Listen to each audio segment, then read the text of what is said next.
ഒരു മിക്സിയുടെ ജാറിലേക്ക് 1 കപ്പ് ഗോതമ്പ് പൊടി, കുരു കളഞ്ഞെടുത്തിട്ടുള്ള 6 ഈത്തപ്പഴം, 1/4 കപ്പ് പഞ്ചസാര, 1/4 ടീസ്പൂൺ അപ്പക്കാരം, 1 നുള്ള് ഉപ്പ്, 1/4 കപ്പ് വെള്ളം, 1/4 ടീസ്പൂൺ വാനില എസൻസ് അതല്ലെങ്കിൽ ഏലക്കാപ്പൊടി. ഇത്രയും ചേർത്ത് നന്നായിട്ടൊന്ന് അരച്ചു കൊണ്ടുവരാം.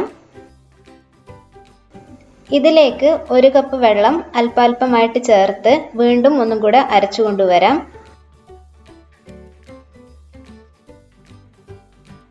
അങ്ങനെ ടോട്ടൽ 1/4 കപ്പ് വെള്ളമാണ് ഉപയോഗിച്ചിരിക്കുന്നത്.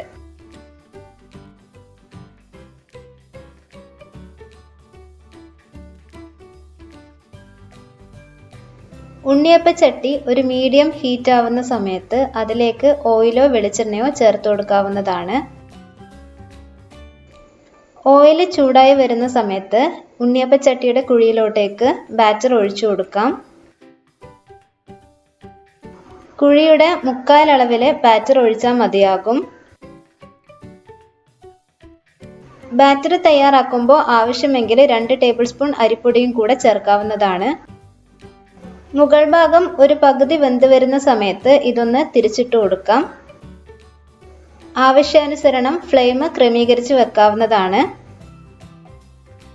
മീഡിയം ടു ലോ ഫ്ലെയിം ഉപയോഗിക്കുന്നതായിരിക്കും എപ്പോഴും നല്ലത്. നന്നായിട്ട് വെന്ത് വരുന്ന സമയത്ത് നമുക്കിതിൽ നിന്ന് കോരി മാറ്റാവുന്നതാണ്.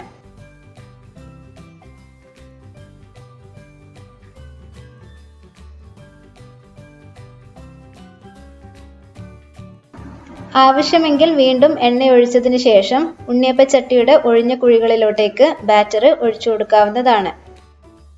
ഇവിടെ അരിപ്പൊടി ചേർക്കാത്തത് കൊണ്ട് തന്നെ ഈ ഒരു സ്നാക്ക് വളരെയധികം സോഫ്റ്റ് ആയിരിക്കും. ക്രിസ്പിനെസ് ആവശ്യമുണ്ടെങ്കിലാണ് 2 ടേബിൾ സ്പൂൺ അരിപ്പൊടി ചേർക്കാൻ വേണ്ടിയിട്ട് പറഞ്ഞിട്ടുള്ളത്. വൈകുന്നേരങ്ങളിൽ വളരെ പെട്ടെന്ന് തയ്യാറാക്കാൻ പറ്റിയിട്ടുള്ള ഒരു സ്നാക്കിൻ്റെ റെസിപ്പിയാണ് ഇന്നിവിടെ കാണിച്ചിട്ടുള്ളത്. എണ്ണയുടെ ഉപയോഗം വളരെയധികം കുറക്കാം എന്നുള്ളതാണ് ഈ ഒരു റെസിപ്പിയുടെ പ്രത്യേകത. ഇത്തരം സിമ്പിളായിട്ടുള്ള റെസിപ്പികൾ ആവശ്യമുണ്ടെങ്കിൽ തീർച്ചയായിട്ടും ഈ ചാനൽ സബ്സ്ക്രൈബ് ചെയ്യണം.